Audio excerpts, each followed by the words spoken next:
up, Graham? It's Guys here. So every now and then I see something that makes me lose absolutely all of my faith in my fellow millennial generation, because a new study just found that millennials are more likely to water their houseplants than think about their finances.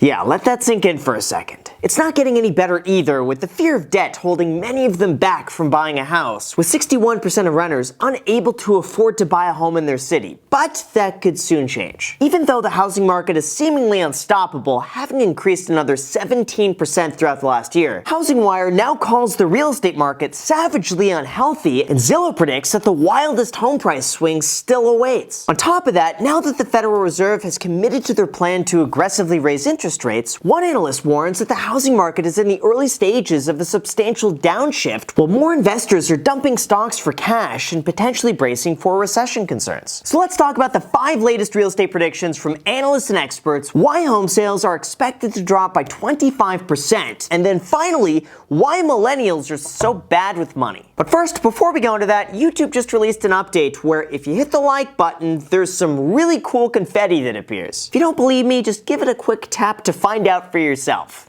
See, isn't that awesome? So thank you guys so much for doing that and subscribing, and with that said, let's begin. Alright, so for anyone who wants a really simple, super quick 60-second recap on what's going on with the housing market, here's what you need to know. First, the March 2020 interest rate reduction allowed homeowners to lower their monthly payments while simultaneously having more purchasing power at the exact same time, thereby driving up prices. Second, the shutdown resulted in a record low number of homes on the market, and with a severely reduced supply, the leftover inventory was bid to even higher amounts. Third, supply chain bottlenecks meant that housing supplies took longer to arrive, they were more expensive, and that cost gets passed on to the consumer. Fourth, labor shortages also fed into the overall cost of housing, and with less people available to work, they either charged more or fewer homes were built. All of that happening at the exact same time has led to one of the hottest housing markets of all time, with the highest price increases on record for both purchases and rentals. But that could soon be a thing of the past, because now the Federal Reserve has started raising interest rates for the first time since 2018. And if you're curious what happened back then,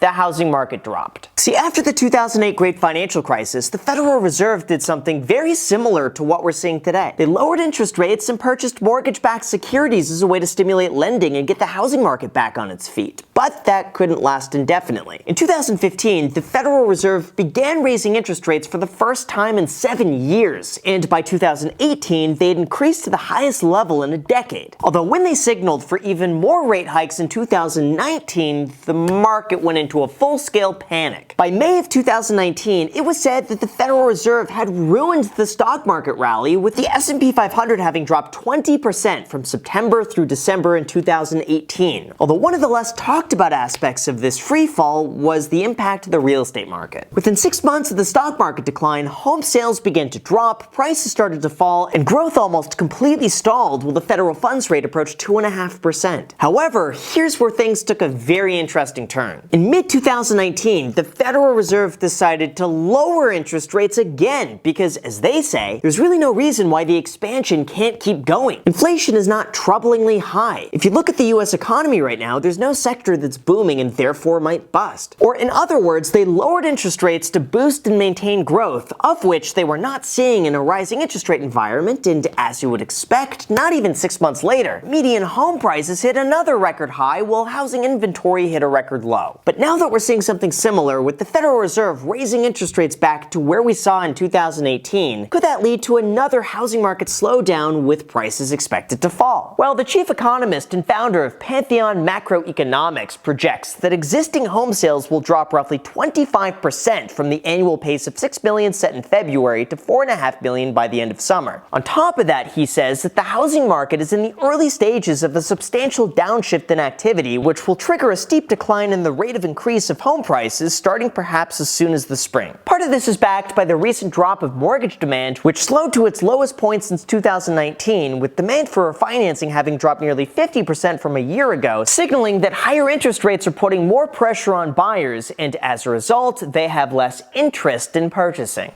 Pun intended. Rising rates also have a direct correlation with home affordability, with the median cost of monthly mortgage payments having increased by more than $400 or 27% over the last 7 months. Although as far as what the experts believe we might see over the next year, here are the 5 predictions that I think are worth discussing. First, mortgage rates will rise. As of today, mortgage rates have increased from 3.2 to 4.4%, which is now the same level that we saw back in 2019. It's no surprise that rates will probably go a lot higher as the Federal Reserve continually raises rates for the foreseeable future, meaning either demand will begin to subside or buyers will rush to lock in a low rate while they still can. Second, expect less competition, according to the National Association of Realtors. As they explained, the combination of rising interest rates and rising house prices will push some would-be home buyers out of the market, which may result in reduced competition after the summer buying season is over. That's at the same time as third, home price appreciation will slow. Now, on the surface, estimates for the 2022 housing market are, well, guesses at best. For example, CoreLogic expects housing prices to see a 6% increase throughout the next 12 months. Realtor.com predicts another 2.9% rise, and Zillow says that supply chain bottlenecks and years of underbuilding will keep inventory relatively low for the foreseeable future, with prices, of course, peaking at 21.6% in May before slowing back down. Now, fourth, expensive homes will become more affordable, but cheaper homes will become more competitive. MarketWatch quoted that there are more listings in the upper end, homes priced above $500,000, compared to a year ago, which should lead to less hurried decisions by some buyers. It's also expected that as mortgage rates rise, some buyers will be forced to shop at a lower price point, driving up the competition in less expensive neighborhoods. And finally, fifth, they say that foreclosures will rise. With the end of mortgage forbearance, it was assumed that homeowners who are unable to make their payments will eventually default and then let the property go back to the bank. However, as a real estate professional myself, I have to say I completely disagree. Even though the foreclosure rates have been increasing, data from RealtyTrack found that most of the activity is primarily on vacant and abandoned properties or loans that were in foreclosure prior to the pandemic. Across the US, only 1 in 6,675 homes falls into this category, and if we look back historically, we could see that we're still well below average, meaning fewer people are underwater on their homes, fewer people are going into foreclosure, and more people than ever have equity from which they could cash in on. But even with all of that out of the way, that still leads the question: why does Zillow believe that the wildest home price swing still awaits, and what prompted me to suddenly get brand new insurance policies on every single property that I own? Well, a few days ago, Zillow released their updated forecast on the market, and in these current conditions, even with the Federal Reserve raising rates, they believe that housing prices will increase 17.8% through February of 2023. However, as far as my own thoughts, as a full-time real estate professional since 2008, these predictions, I think, are just predictions. For instance, back in May of 2020, CoreLogic, who is one of the largest data analytics companies, found that even though prices had risen 4.5%, they thought that throughout 2021, we would see an increase of only 0.5%, while Zillow also published their own predictions, which estimated that real estate values would drop 2.7% by October of 2021. So you could see just how wrong that was. I mentioned this before, but in the big picture, even though higher interest rates do impact home affordability, other factors like local market conditions, supply, new construction, inflation, unemployment, and the overall health of the economy play just as big of a factor. The issue that we have today isn't so much one of speculation, no money down, and free loans to anyone who wants to get one, but instead a shortage of inventory combined with strong demand that's pushing prices even higher. Although speaking of property values, this is the reason why I took out some rather large insurance policies against my homes. And I have a feeling most people don't even know that they should be doing this, so listen closely. When you buy a home, if you have a mortgage, it's required that you have an insurance policy in the event of a fire, flood, damage, destruction, the list goes on. Under those conditions, the insurance company gives you a repair maximum in terms of how much you could spend and how much they value the property. But those insurance estimates are often based on values from years ago and not necessarily what it's going to cost today. And that means a lot of homeowners are severely underinsured and would be absolutely wrecked in the event something were to happen. Just consider this. Property values have doubled in price since the Great Recession. Construction costs increased 23% since 2020 and hit a 50-year high. And chances are, if you want to repair your home based from an insurance quote to more than a year ago,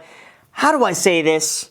you're going to be screwed. Right now, experts are warning homeowners to check their insurance policies, noting that 2/3 of homes in the US are now underinsured in the event of damage, and on average, they're underinsured by 22%. That just means instead of getting $300,000 to repair your house, now you're only getting $234,000, and the rest is up to you. You're on your own. That's why I highly recommend any homeowner call their insurance carrier and make sure they have the proper coverage for today's prices and not based on years ago. You could even take this a step further and get what's called extended dwelling coverage so that if there is an overage, you would be taken care of. For myself, I changed all 8 insurance policies to reflect a much higher value, including, by the way, both my Tesla and the Ford GT, which would have been impossible to place at the stated value that they were a year ago. And I know this is a boring topic and it only applies to a small subset of my viewers, but seriously, if you own a property, go and do this, or if you have a parent or a friend who owns a property, just tell them about this and to do their own research, because if anything were to happen, they will thank you. Although to end things off, as far as the near-term outlook on the stock market, apparently investors are more concerned about global growth than any other time since the great financial crisis of 2008 and have ramped up their cash holdings to a 2-year high. Of course, that also coincides with worries about the inverted yield curve, with one analyst saying, the market perhaps is assuming that they can't thread that needle. It's going to be tough not to drive us into recession. Jerome Powell, on the other hand, said that they're keeping a close eye on the first 18 months of Treasury rates to see a sign of a recession, of which they don't see a concern quite yet. Although even if we did see an inverted yield curve, Bank of America explained that it's not the standalone indicator of recessions as it once was, with the market continually moving higher in the long run. So in terms of what you could do about all of this, basically just don't be a millennial, according to a new survey that found that managing money ranks dead last on millennials' priority list of certain activities, which includes playing with pets, caring for houseplants, surfing the internet, and thinking about dinner. In fact, 45% of millennials said that they don't even know how much money they have in their accounts, and 4 in 5 respondents said that they're more likely to make impulsive purchases because they trust autopay to keep track of their bills. That's why throughout all of this, it is so important to keep a budget, track your expenses, cut back as needed, invest consistently regardless of what happens, and otherwise just do the exact opposite of what a lot of people are doing. Although you should always subscribe, because hopefully the more information you know, the more money you will wind up making. So with that said, you guys, thank you so much for watching. Also make sure to add me on Instagram or on my second channel, The Graham Stephan Show. So thank you guys again, and until next time.